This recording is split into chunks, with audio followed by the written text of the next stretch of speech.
this is Anugrah Rao. I welcome you to the 9th episode of Microsoft RF Code, brought to you by Millionlights. Millionlights is a TV channel dedicated to improving skills of people and their employability. Now, let me tell you more about Microsoft RF Code. Microsoft RF Code is a series of lectures, courses, and talks by experts who are going to discuss the latest Microsoft technologies, topics related to programming, and industry forecasts that are all focused on employability. As you know, in the previous episode, we learned HTML5 and CSS3. Today we are going to start with a new course, that is HTML5 application development.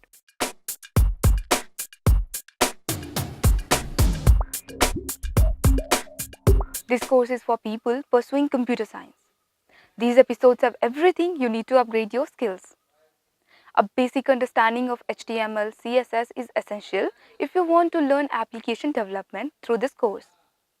I hope you have watched our previous courses on fundamental of HTML5 and CSS3. If you have missed the course, you can visit our website www.millionlights.org and watch it at your own pace. These courses are not only beneficial for students but also for working professionals. If you are a student, this course might be a way through for you to secure a better job. If you want to get started with web programming in HTML5, this episode for professional development, which provides a fast-paced and comprehensive introduction to learn HTML5, can definitely help you out. If you are certified in C, Java, C++, SQL, etc., you can get a definite increment in your salary from 6% to 20%. We'll provide you courses from basics to advanced. Let's get started with basic course so that people who are willing to learn programming without any previous knowledge can join us as well.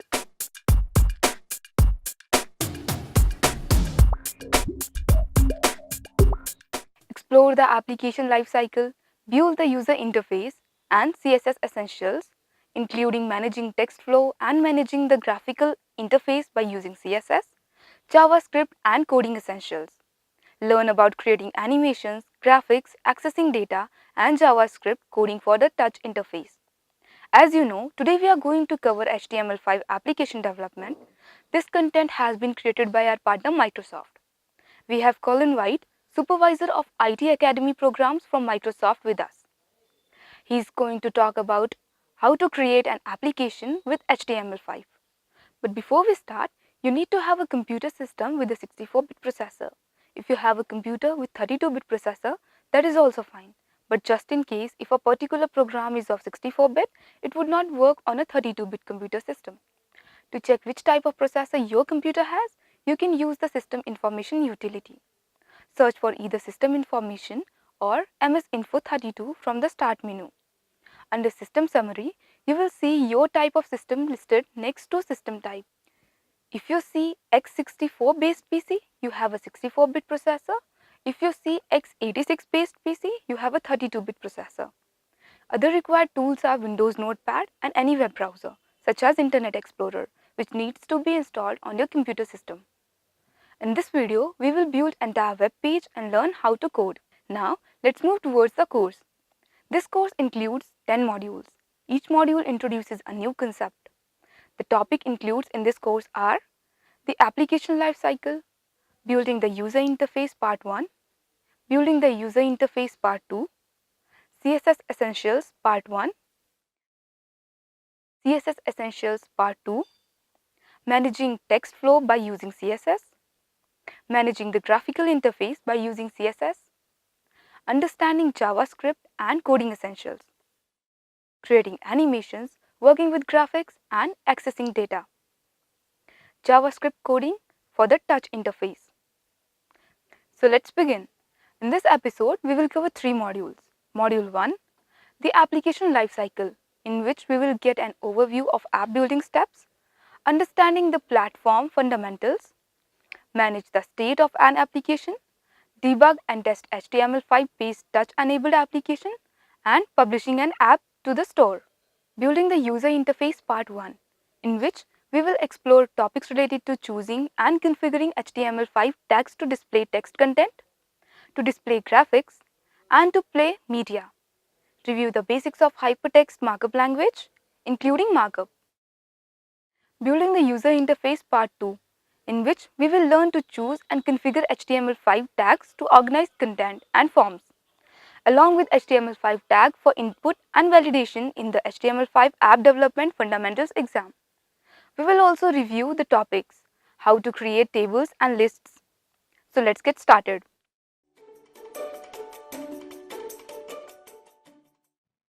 Hi, I'm Cullen, and welcome to HTML5 Application Development Fundamentals. Let's go ahead and get started with Module 1, the Application Lifecycle. Do a quick review of our agenda here to get started. We're going to cover 4 different objectives today. 1.1, understand the platform fundamentals, and in discussing that, we'll review the steps of app building, talk about the runtime environment as well. 1.2, manage the state of an application. We'll talk about managing app data. Super important if you're building an application. 1.3, debug and test an HTML5 based touch-enabled application. So we'll talk a little bit about fixing problems that might occur in your code with debugging and testing, and then talk about validating your code before we move on to objective 1.4, where we talk about publishing an application to a store. So a couple of quick things that I just want to go ahead and let you guys know before we jump into this, that this is a very big cursory overview of everything that we're going to be doing. And so all of our next modules are going to teach you how to go ahead and perform a lot of the steps that we talk about today. But definitely do come back and revisit this particular presentation at the end after you've gone through and you've learned how to develop apps with HTML, CSS, and JavaScript, and review these steps again. Really important, okay? All right, let's get started. All right, so there are 9 basic steps for building an app, right? And I'm sure that you could add a couple in here and there, but these are some really, really good things to keep in mind when going through the app building process. First, you want to plan your project, right? Then you have to design your user interface, and the user interface, just so you know, is what you see on the screen when you visit a website or when you use an application. It's everything that you can possibly interact with. You want to update the app manifest, right? And a manifest file typically includes permissions for an app in order to be able to access different hardware functions on a device, or even access other applications. Next, we get started with actually writing our code. So that's our HTML, our CSS, and then also our JavaScript. And then we move on to actually building the app. So taking all that code and organizing it in order to create something that's functional and useful for people.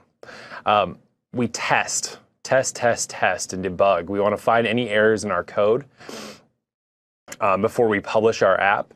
And when I say publish, another word that you're going to hear commonly for publishing is packaging, right?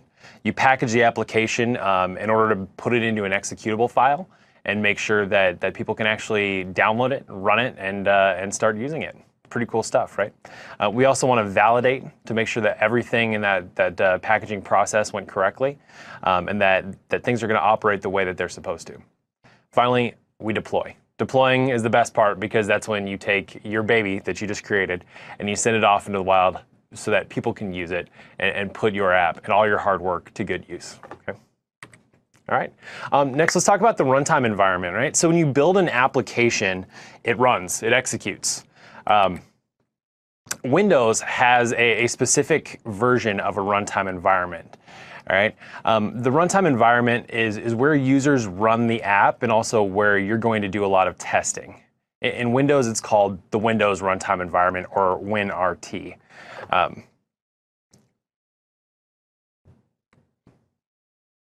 All right. Let's talk a little bit more about Windows Runtime. It provides developers with access, developers being you, with access to users' device and also its operating system. So you have access to hardware components like a camera or a GPS system, and you also have access to different services that are provided by the operating system. And it does this through the WinRT and Windows library for JavaScript APIs, right? Go back and I just want to focus on this visual real quickly. here we're going to talk about HTML, CSS, and JavaScript, and you're going to use JavaScript to be able to access these WinRT APIs, which will let you access communication and data services, graphics and media, and then devices, cameras, and also printing services, things of that nature. So keep that all in mind, okay?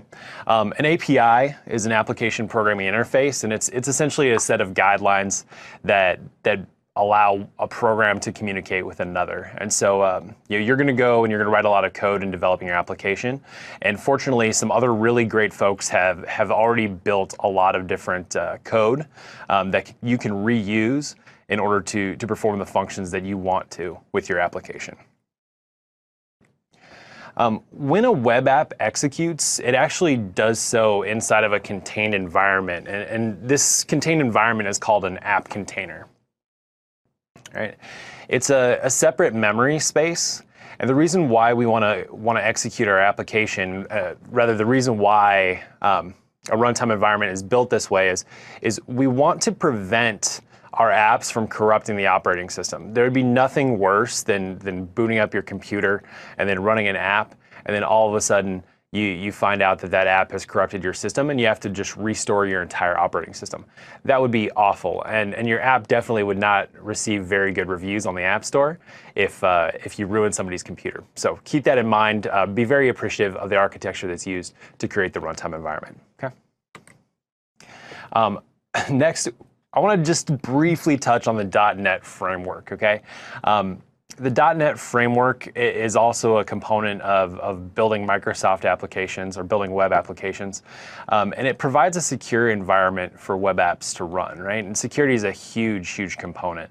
The key to take away from this particular slide is that when you're building apps, you have to be mindful of permission sets because you're going to use them to define what application code has access to and the ability to do. So once again, accessing different services, accessing different applications, and also being able to access hardware. The .NET framework is what makes this possible. All right, another huge an exceptionally key component in developing applications is managing data. We are creating data every second of every day. If you have a smartphone on you right now, you're actually creating data, right? Unfortunately, mine's in my bag. Otherwise, I'd show it to you. But it doesn't take very much, right? When we access a web page, that's where it all starts, right? Accessing a web page or using a web app. We commonly enter in URLs into an address bar of a browser like www.sample.com. And when this happens, our browser sends an HTTP request to a web server. That web server then sends back all the data that we need in order to create a web page, or in order for our browser to render a web page. HTTP is short for hypertext transfer protocol. It's a stateless protocol, which means that it doesn't retain data from session to session. So when you go on to a website and you use that HTTP protocol, no data is going to be remembered. There are different methods for making sure that we remember and recall user data when using applications and web pages, okay? And we'll actually go ahead and detail them here in just a second. But a big key takeaway here is when we close a web browser, after using an application, data is not automatically saved. So when a user like yourself requests access to an application or just simply use a web browser, you create a state. And there are three different states there. There's session states, application states, and then persistent states. State management is the process of maintaining information data that you receive or give or provide when using web pages and web apps, okay? A session state is created when access to an application is requested by logging in. So if you log into an app, you are starting a session, okay? And session state information will persist until you end the session or you log out of an app. In contrast, an application state It is simply created when a browser sends a request for a web page to a web server, and then it ends when you close a browser, right? So if you open up Internet Explorer, then you create an application state, and then you perhaps log into an application like Facebook, you create a session state. You log out of Facebook, you close the session state and it ends, and then if you close out of the browser window, you close the application state. Persistent state information is a little bit different from both of these other states that we just talked about. It's data that remains for use by an application long after a session ends, or even after you close an application, right? It allows an app to continue its state when a user returns to the site. So like if you're playing a game online or something along those lines, and you return, you log back in, and you're able to pull up all your information, so you continue on the same level, something like that, okay?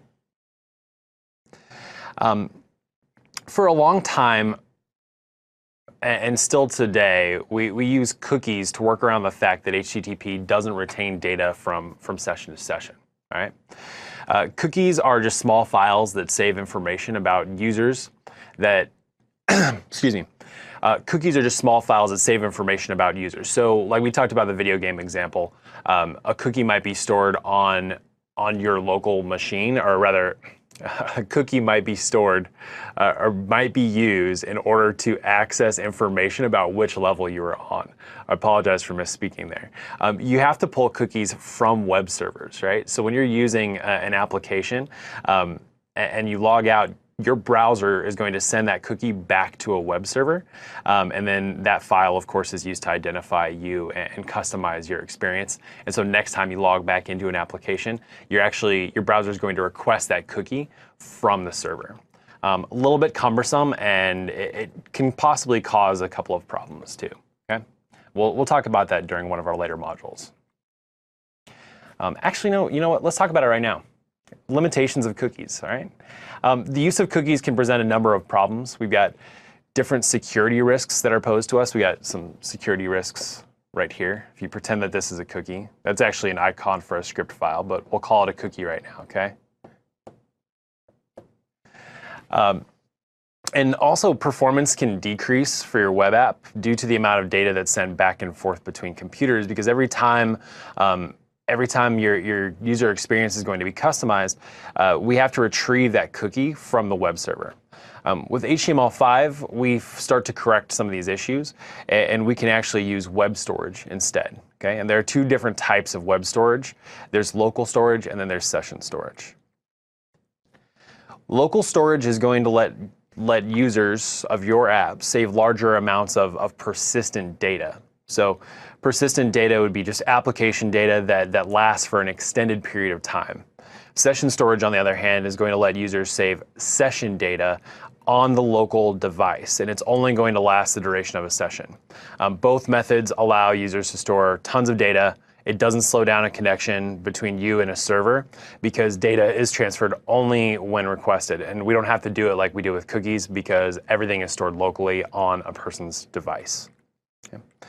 We can also use app cache for offline files. So if you want to design an application that people can use offline, we're going to go ahead and implement app cache, and we'll show you how to do that a little bit later. We actually have the power to dictate which type of information or which type of files are stored locally offline on a user's computer in something called a cache manifest file. All you need to know about a cache manifest file right now is just simply that, but I do definitely suggest that you do a quick Bing search for the application development process for web apps. Go to the Microsoft Developer Network webpage and do a quick search, and you're going to find a lot of really good information out there about this whole process and how to store files locally on users' machines in order to enhance their experience, okay? Definitely make sure you take time to do that. All right, so we got just a couple of last topics here. Debugging and testing, okay? Debugging and testing are perhaps the most important steps in developing high-quality web applications, because they ensure that your app comes out error-free.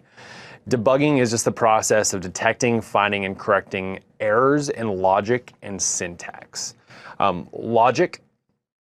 Logic errors, they prevent the app from behaving as expected. And so sometimes you're going to make mistakes in your code that might lead to poor user experience. And so you're going to have to go ahead and correct those things.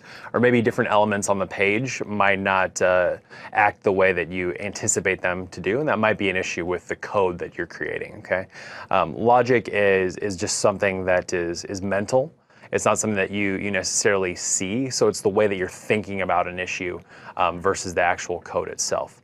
The actual code itself, if you have any problems there, they're known as syntax errors. Syntax errors are just simple typos in code which prevent your apps from running. So it might be like a missing semicolon or something along those lines. And you'll notice some of the errors that you could possibly make when you start experimenting and using HTML5, CSS, and JavaScript, okay? So keep those things in mind. All right, after you've debugged and tested your code, you want to make sure that you validate it as well. This is another exceptionally important step. You can head to a markup validation service that's provided by W3C in order to validate your code. All that you're doing is making sure that your code is properly interpreted by browsers, right? So if you're designing your code so that it can be platform independent, so that it can be used across a variety of browsers, then you have to make sure that it's validated, and from that you'll learn whether you need to make any changes in order to adjust inaccuracies in code or correct syntax errors. So keep those things in mind. All right, packaging apps. This is our last little bit here, if I'm not mistaken. So packaging an app is simply the process of preparing it for installation on devices or different systems, okay? If you want to package and publish an app in the Windows Store, you can use the Windows App Certification Kit. All that does is provide a report describing any problems with an app, so it's sort of another validation step. If there are problems, you clearly can go ahead and correct them and then resubmit your app through the Windows App Certification Kit and make sure that everything's working properly, okay? All right, now this is the last step, ladies and gentlemen. All right, so publishing an app. So you've gone through all this hard work of creating and developing an application. You've got to know how to publish it and where to go. There are just some really, really simple steps if you want to publish it to a marketplace for apps. For example, the Windows Store. Before publishing an app to the Windows Store, you must sign up and pay for a developer account. Paying is always kind of a bummer, but just remember how much money you can make when people download your apps. 2, you've got to go through the app submission checklist to make sure that you've dotted all I's and crossed all T's. 3, you've got to capture some screenshots of unique features in your app, different things that you want people to take notice of. 4, you have other users test your app on multiple devices and platforms, exceptionally important. And finally, 5, a little bit of paperwork. You've got to include a privacy statement if your app gathers personal information or uses copywritten software, okay? So, definitely go to the Windows Store, take a look at these things, do a quick Bing search. There's a lot of information here and a whole lot more to learn, okay? I'm really excited that you're here to learn about how to develop HTML5 apps. It's just a remarkable journey that I've been able to take in learning how to develop and how to code, and I hope that you really, really enjoy it, all right? Just a quick summary of everything that we've learned here today. Talked about how to build an app, talked about the runtime environment, managing app data, and then debugging and testing, validating code, and also publishing to an app store. Thanks for joining me. Once again, I'm Cullen. See you again on Module 2.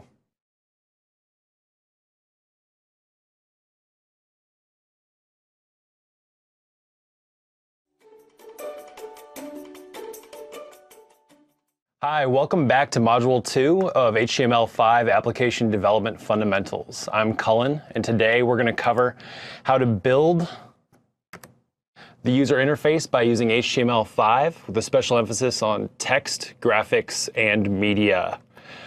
All right, let's go ahead and take a quick look at our agenda. We're going to go ahead and overview what HTML is, talk about basic markup and page structure, review some of the basic text elements used in HTML5.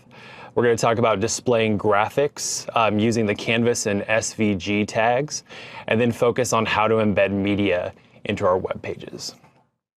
All right, let's get started. HTML. Hypertext markup language is the language used to provide structure to web pages. HTML uses tags such as P and H1 to perform this function. And so if you take a look over here in the graphic, H1 is a basic header, whereas P allows us to write paragraphs, right? Browsers read this markup language and then render the web pages that we see on screen. Throughout the 2000s, HTML 4.01 was a standard for web pages, but unfortunately it was limited in what it could provide us as users, right? A strong demand for a rich web experience, including audio, video, and interactivity, led to the development of a new HTML standard. That standard is HTML5. W3C, or the World Wide Web Consortium, is a standards organization that was responsible for the development of HTML5. The standard encompasses not just HTML and its markup tags, but also cascading style sheets, JavaScript, and a couple of other different libraries that are available that we'll cover later in the course. One thing that's really important to know is that HTML5 is platform independent, which means that it can work on a variety of different browsers, and it'll always render in a very similar fashion, not always the same though. Let's talk about a couple of things that are brand new with HTML5. We've got audio and video tags. We've got the canvas element, which allows us to draw graphics on the web page. We've got media queries, which detect the type of screen that we're using. So whether we're on a smartphone or a laptop or a desktop. And then we also have new application programming interfaces. And that allows us with a quicker way to access digital and hardware resources. Finally, you might have something like geolocation, which allows us to access our latitude and longitude, our location, wherever we're walking around about town. All right, let's take a look at some of the basic markup and page structure with HTML. So like, how do we actually create a document? A tag is where it all starts. And a tag is just a basic keyword surrounded by some angle brackets. It's gonna look a little bit like these. Most tags come in pairs, right? We've got our opening tag up there at the top, and then we have our closing tag there at the bottom. So opening tags right here, closing tags right here. The difference is that the closing tag features a / in front of the keyword. A tag pair is often going to be referred to as an element, so make sure that if you hear me switch back and forth between tag and element, that you know that they're the same thing.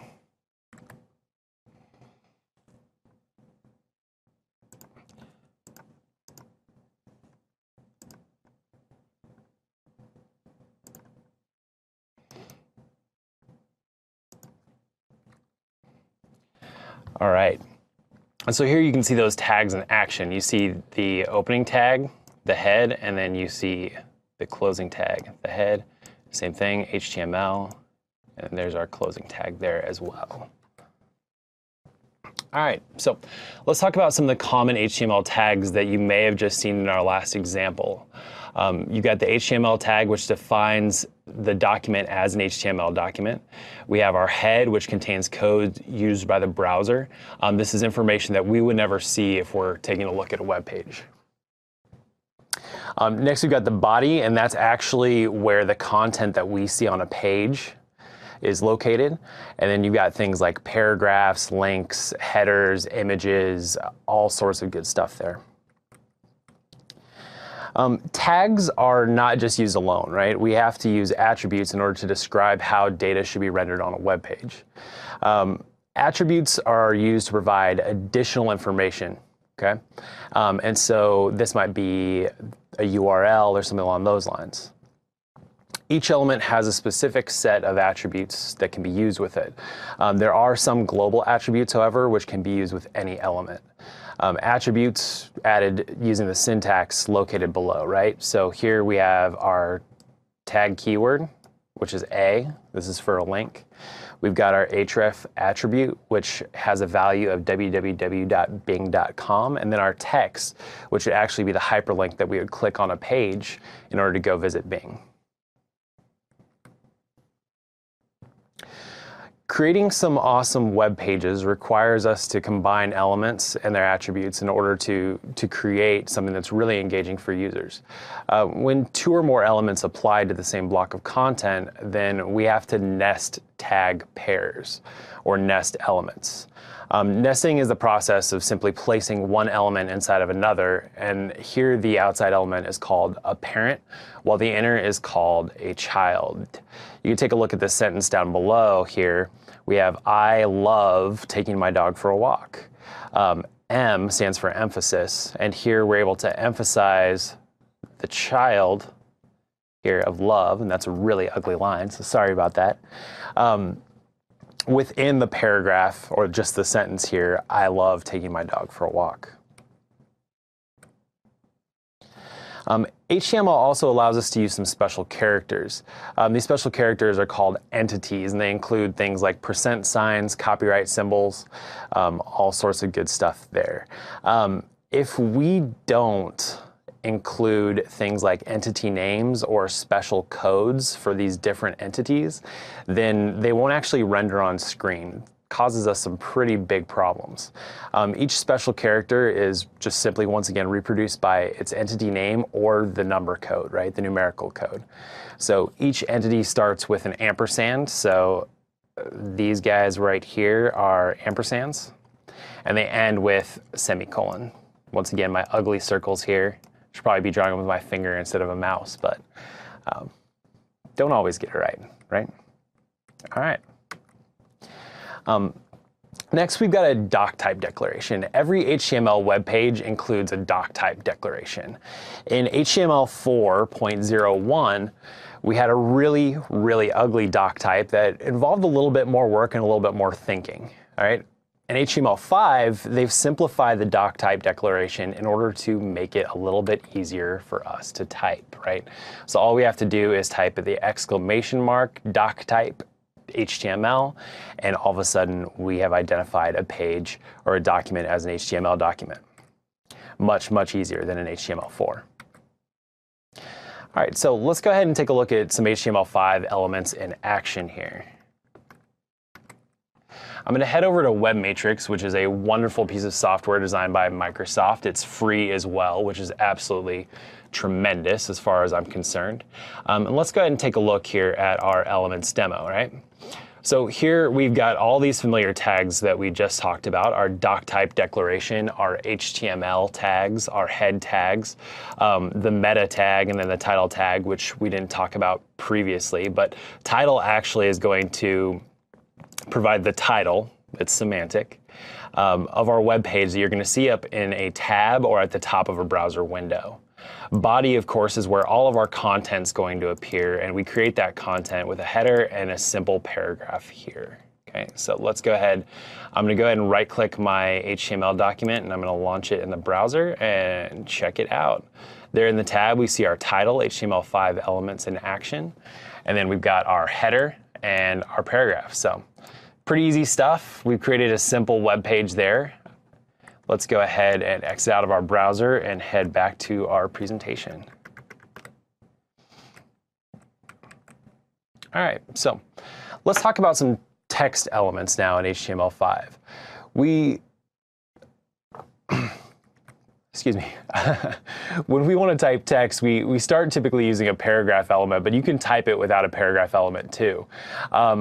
Sometimes we want to modify that text, right? And we modify it using some really simple inline elements.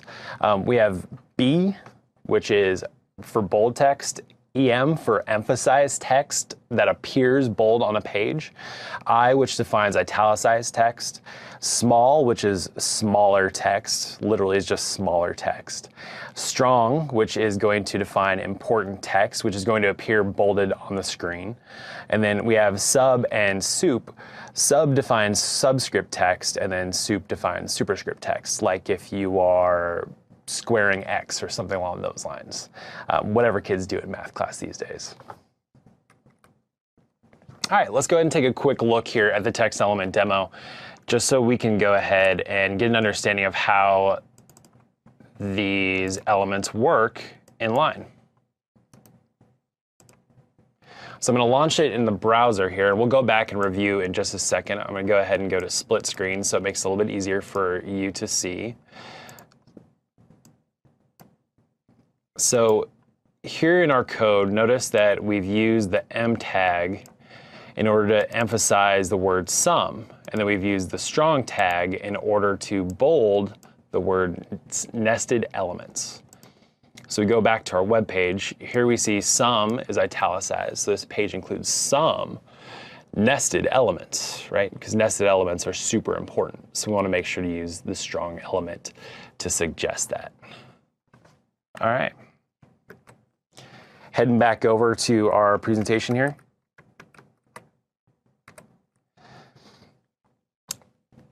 In HTML5, some of the text elements have new functionality. So in HTML4, bold was used to emphasize text by making it bold. Now it just stylistically offsets, so it just appears bold, right? There's no importance in the page. With I, a very similar situation where it's used to make text italic, right? Its functionality in HTML5 is to provide an alternative voice or mood. With strong, we label it with strong importance while making it appear bold, and then with emphasize, we go ahead and we indicate emphatic stress while also making it appear italic. So we have a couple of new elements with strong and M that don't just style the text, but they also provide extra meaning as well. There are some text elements that are no longer used too, and this is actually, we call this deprecation, right? And it's the process of removing elements. So if you ever go to a web page, you navigate and you take a look at the source code, you might see some of these deprecated elements used in code, but that doesn't mean that you should go ahead and use them as well. There are actually some new elements that you can use in order to replace these older deprecated elements. Right, so we want to use the abbreviation element for acronyms. We want to use the object element for applet, right? And then we use CSS or cascading style sheets for a couple of those other elements as well, and we'll get into that a little bit more later. There was a strike through element which represented deleted text, but now there's a new semantic tag that allows us to go ahead and strike through called delete. One of my favorite ones if I ever need to make sure that people understand I'm trying to delete text. All right, let's go ahead and take a quick transition here. And now that we've talked about text, let's talk about graphics.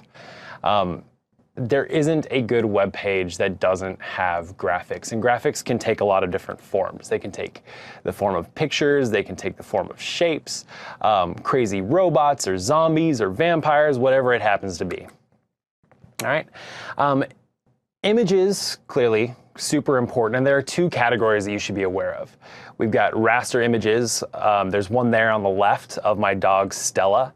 I'm just joking, that's not my dog. It's a picture I stole from one of those photo frames at a store.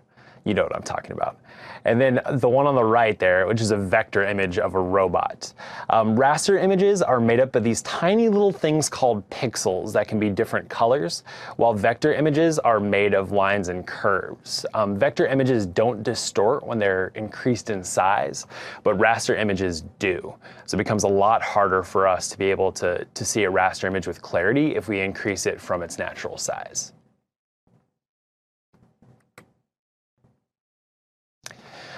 Here's a quick slide that reviews that. A couple of things that are really important to note are that raster images can include the file formats of JPEG, PNG, GIF, and bitmap.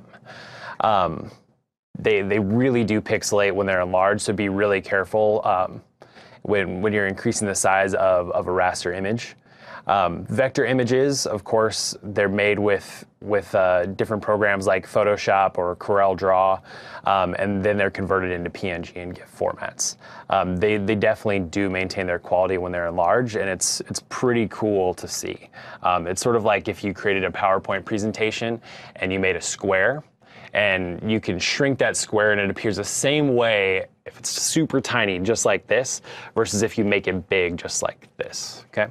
So keep those things in mind. All right, so let's talk about how to embed images into our web pages. We use the image tag. It's just img surrounded by our brackets. The image tag does require a source and an alt attribute.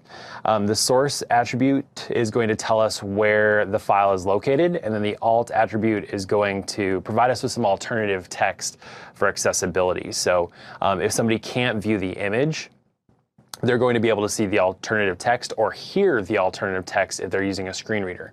And of course, we've got title as well, which signifies the title of the image. Here, my dog Stella, right, is going to be in our example in just a few moments, but that's the title of our image. There's a quick review of the attributes.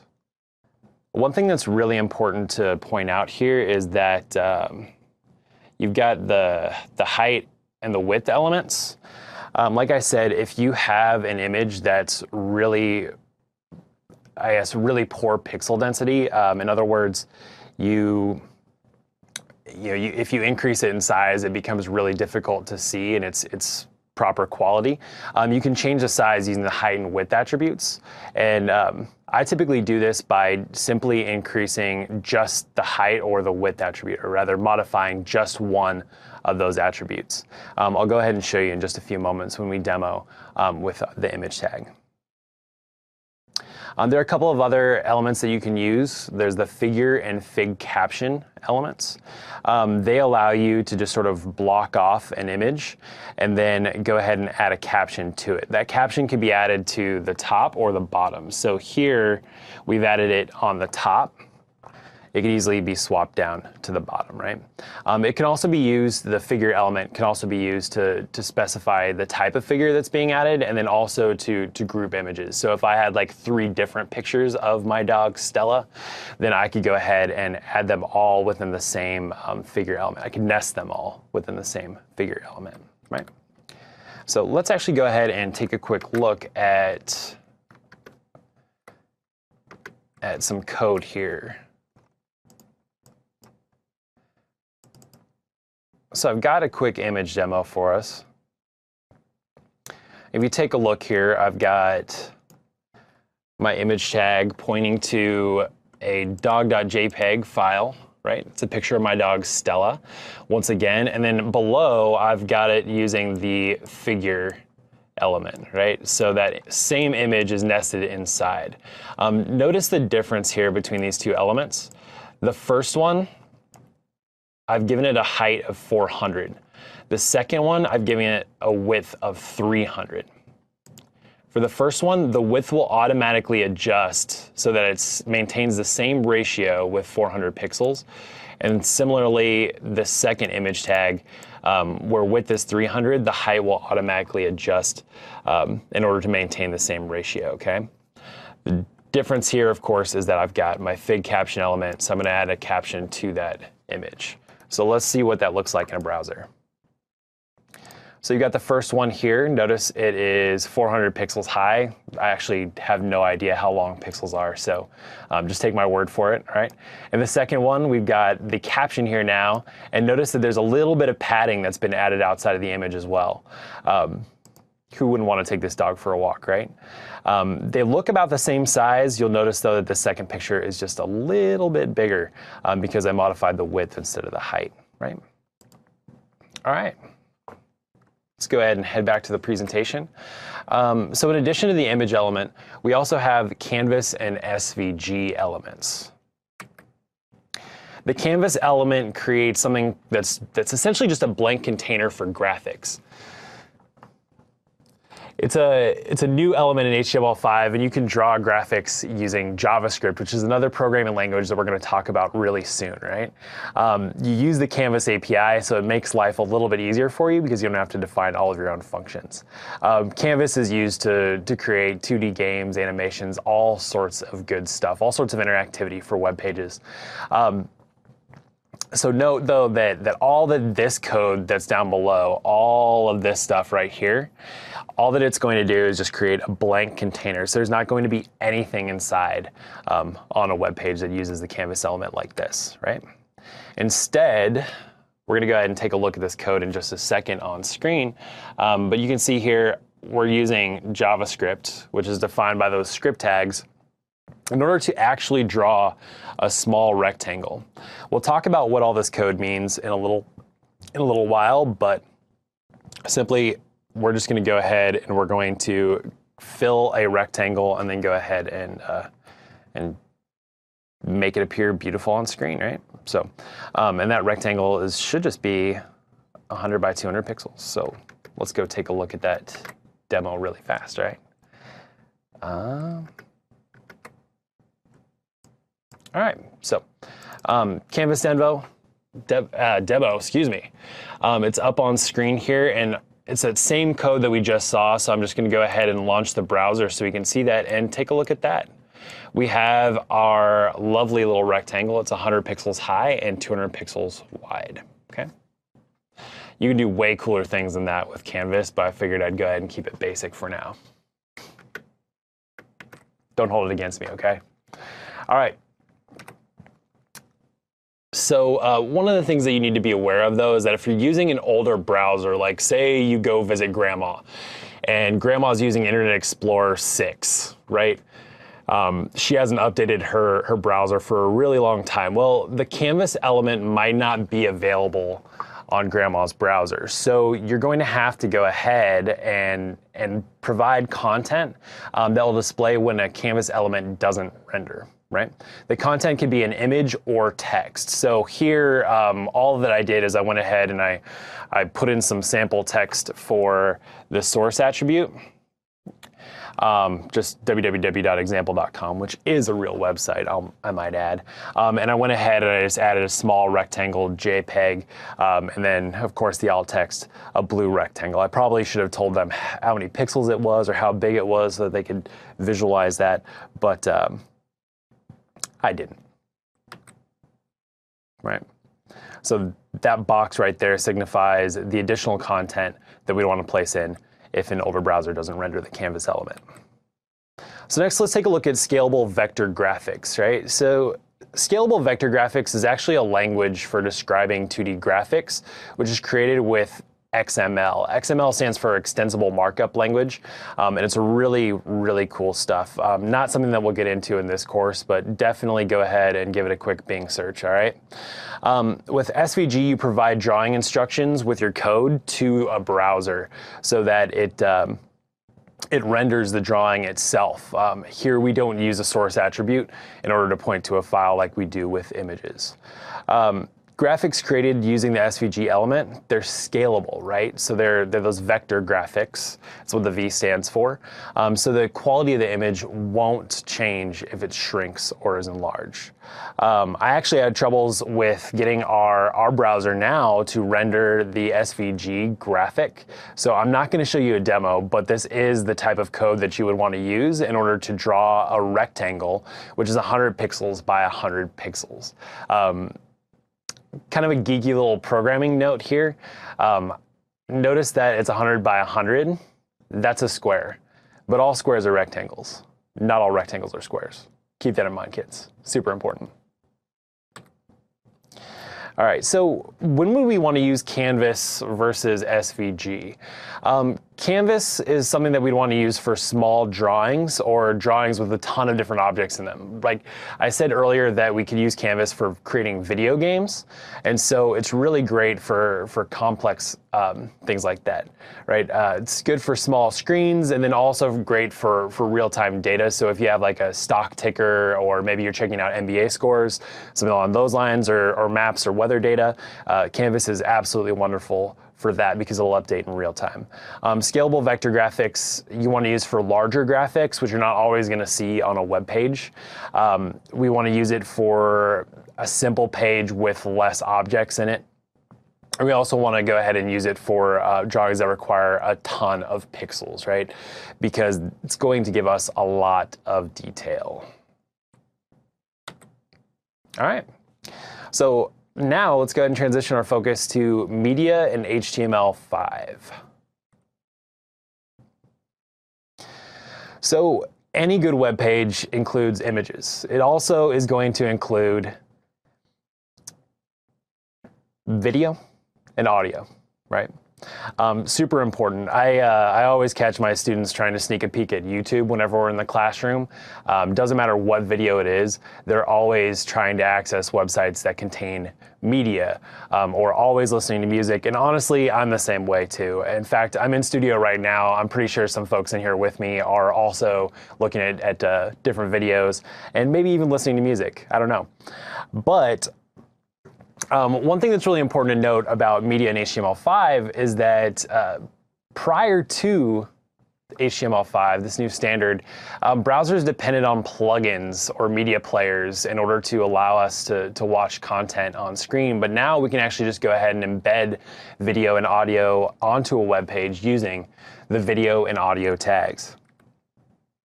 All right. You can embed video in just a very simple way. We use the video tag there at the bottom. We want to go ahead and point to the source. So maybe I have a weird cat video. I'm going to go ahead and define the height and width attributes in order to make sure that the video renders properly on screen. Otherwise, it'll just render in its natural state. And note here, we do use a closing tag for video. One thing that I forgot to mention with the image tag is that the image tag doesn't have a closing tag. Next, let's actually go back to that real fast. It's super important, and I can't believe I forgot it. All right, let's take a look at this. So see, note here, we have a /, and that just ends the tag, right? There is no closing tag. There are a couple of other elements that are like that, but not very many. So let's go ahead and speed back through this presentation and keep things rolling, all right? Sorry about that, but I wouldn't be able to live with myself if I didn't mention that. There are a couple different attributes that you can use in order to control video, and these also work well for audio too, with the exception of poster here. So before my video loads, I can go ahead and show a picture, maybe of a cat doing something funny, because that's what people like to look at these days, using the poster attribute. I can also make sure that if somebody visits my webpage, they go ahead and see that video playing from the start with the autoplay attribute. Controls provides us with the play, pause, and fast forward and rewind buttons that we're all used to. And then loop is going to go ahead and play the video on repeat, right? I genuinely don't recommend using the autoplay or the loop attributes, because I think it's really annoying when I don't have control of a video. And it's not just about me, but I think that typically tends to be the case for most users of web pages, right? Like, you don't want to visit a website and then go ahead and have maybe like not just one video, but 2 or 3 start playing right when you visit. It can be a little annoying, and so you've got to be mindful of your users' needs and wants. So keep that in mind, all right? All right, there are a couple of other different video formats. Excuse me. Most video formats, and actually should say MP4 here, so I'm going to cross that out. MP4 is used by the majority of browsers, right? It's going to render properly, but not all browsers are going to support the same video formats. So we do have a couple of others that you can use. One thing that's really important here is that you can use the source tag in combination with its type attribute to point to the file and specify the file type. And now, when we talk about the different video formats, we're not just going to use MP4. We may want to go ahead and use multiple different types of formats in order to make sure that our videos render properly on screen. And so that leads me to browser compatibility, right? So not all video formats are compatible with browsers. So we want to go ahead and use a couple of different source elements here, one for MP4 and then one for the OGG format. These formats haven't appeared a whole lot on exams I've taken. I've actually taken the HTML5 App Development Fundamentals exam 2 times. I have never seen anything on the OGG format, but you should still know it just in case. Super important stuff. All right, next, and I think just about last here, we're gonna go ahead and touch on audio tags.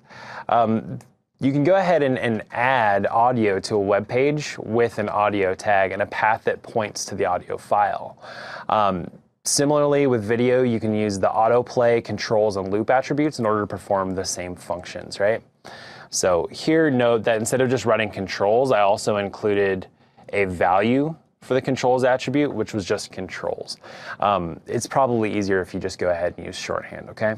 Just stick to controls alone as the attribute. There are three primary formats of audio supported, just as with video. You have OGG, MP3, and WAV. Once again, not every browser is going to support every audio type, so keep that in mind. We just, once again, use the source attribute to include multiple types here, right? So source used 2 times in between the audio tags, so source is nested, and we go ahead and access the MP3 and OGG formats that way. All right, so that's the end of our long journey. Go ahead and do a quick recap here. We talked about HTML, how to use basic markup and page structural elements, how to use text elements. We displayed some images and talked about Canvas and SVG. And finally, we talked about how to embed media in HTML5. Thanks for joining me. I thought it was a great time, and I hope you did too. See you for the next module. Bye.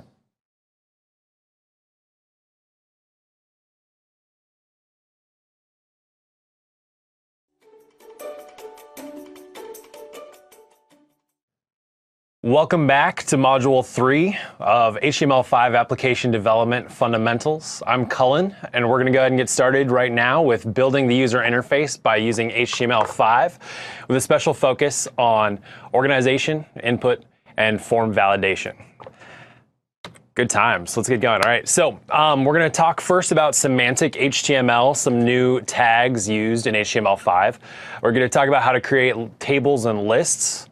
Then we're going to focus on input and forms, and finally form validation, making sure that when people input information in forms, it's valid or correct, right? Super important stuff for building web pages. All right, on to Semantic HTML. HTML5 has introduced several new elements for organizing content and forms on web pages.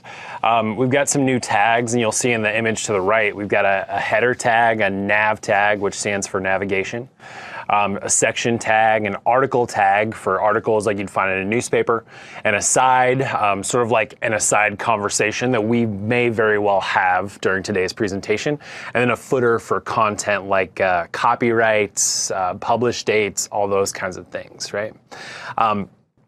These tags are all part of semantic markup or semantic HTML.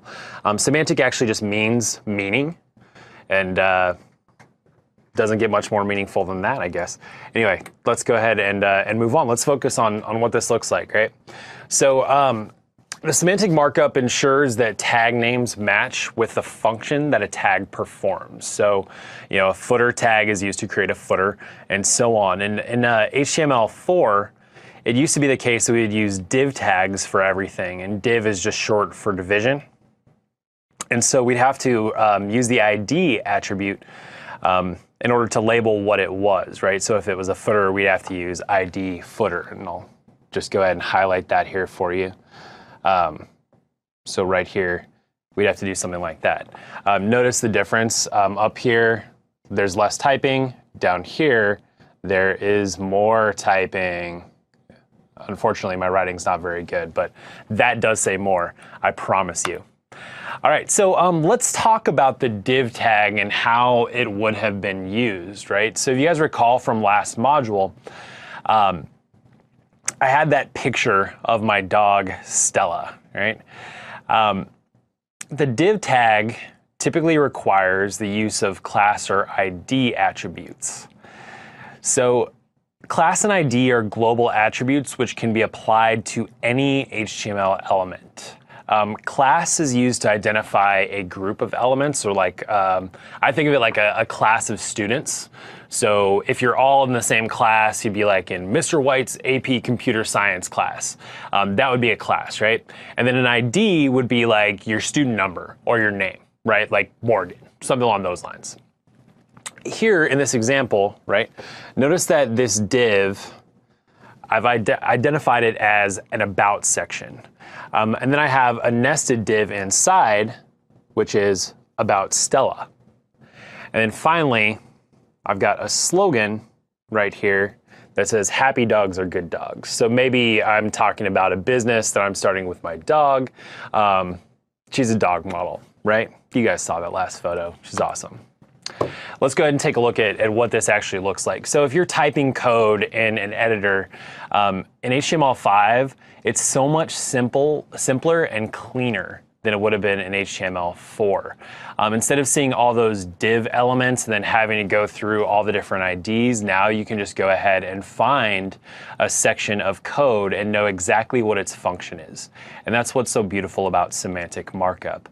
It's really clean, it's really neat, it's really orderly, and it's super easy to read, not just for you, but also for the people who might be reading your code someday. Who knows, there might be some folks that are learning based off of your web pages.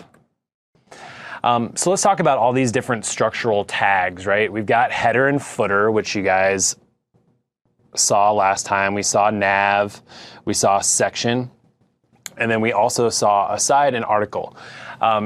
Address is another one that you can use. You have details. Then you also have hgroup, which actually groups different headers like your H1, H2, H3 elements, multi-level headings. And finally, you have summary too, right? Which is going to, guess what? Be the place where the summary goes. So it doesn't take a rocket scientist to figure out what these tags are supposed to do, unless of course you never read a newspaper article, but that's another video. Anyway, header and footer elements. Let's go ahead and take a look at these in action, right? I don't want to spend too much time, so forgive me if I go too fast. I just think that these things are relatively obvious, and you can always download these slides as well to go ahead and review them later. Your header element is going to define the header. So note it here that it doesn't have to be for a web page. It could actually be for an article, right? And then you've got a footer as well for the same article. That just includes the publish date, right? And here, notice we used the time tag for the publish date, another semantic markup element, which I think is super cool. It makes it really easy for people to know that that's the time or where the time goes. Next, let's talk about the section element, right? It defines just sections of a page. So if you have a left section, a middle section, and a right section, can be definitely used to identify those things. But sometimes it's not always an appropriate thing to use. If we have content that's separate from other content on the page, then we want to use the article tag, right? You could also use the aside tag as well, right? So let's say that you're creating a web page that has something to do with your family vacation. Maybe you're going to Pacific Grove, California. That's where some of my family lives. And you want to do a quick little feature on Pacific Grove. Well, instead of using the section element, you'd want to go ahead and use the aside element. So keep things like that in mind. If you want to create a sidebar, once again, use the aside element. If you want to go ahead and wrap and position multiple sections that aren't related to each other, if you want to group them, you'd still want to use a div tag, which is super, super helpful. If you want to do something like add a drop shadow or style an item, use a div tag as well. It'll make it a little bit easier. You can use the ID property in order to make sure that you apply the style appropriately. All right, so like I had mentioned previously, the hgroup element simply just groups heading elements. So we have H1 and we have H3 here. You could have all sorts of headers all grouped together. Here, this one is just sort of the H1 element is your main heading. And then this H3 is something we call a subheading. And I'm trying to write it on the screen for you, but it is not working very well. I do actually write like that with an ink pen too. I know you guys are amazed, but that's how it goes. Something that's important to understand about the hgroup element is that it's really just for structure. it's not going to affect the way that anything appears on the screen. So if we went ahead and we took this, and we will in just a second in our demo, and we went ahead and opened it up in Internet Explorer, we would see that nothing would look any different than if we never had the H group element there at all. So, all right, next, the nav element. It's used to organize links that allow users to navigate from one page to another. I know that very rarely do you visit a web page and not have multiple links on a page or multiple pages that you would visit. And so the nav tag is absolutely crucial if you're building a web page, right? And finally, just go ahead and we'll revisit the article and aside elements really quickly. I wanted to bring back this visual so that you could see how aside could be laid out in HTML. And then article, you'd have a couple of articles in a section of text very easily, right? It's really important that you guys know that these semantic elements, they don't change how content appears on the page. That's actually done with CSS. So also, if you want to change the placement of an element, you have to make sure that you're using cascading style sheets. And we'll talk about that in our upcoming modules here. That's all for this episode. I hope this tutorial was helpful. In the next episode, we will continue with Module 3 and move forward. Is your mind ringing with questions, queries, or doubts? Do you wish to learn more? Then visit our website www.millionlights.org and post your questions on our forum. We will be really happy to clear all your doubts. If you missed anything and want to rewatch it, you can download it from our website or can watch online as well. You can also participate in our webinars, discussions with the subject experts, as well as get Microsoft certification on various courses. You can also find us on Facebook by the name Millionlights and also on Twitter. For more such interesting tutorials on coding, keep watching Microsoft Art of Code, brought to you by Millionlights. Thank you.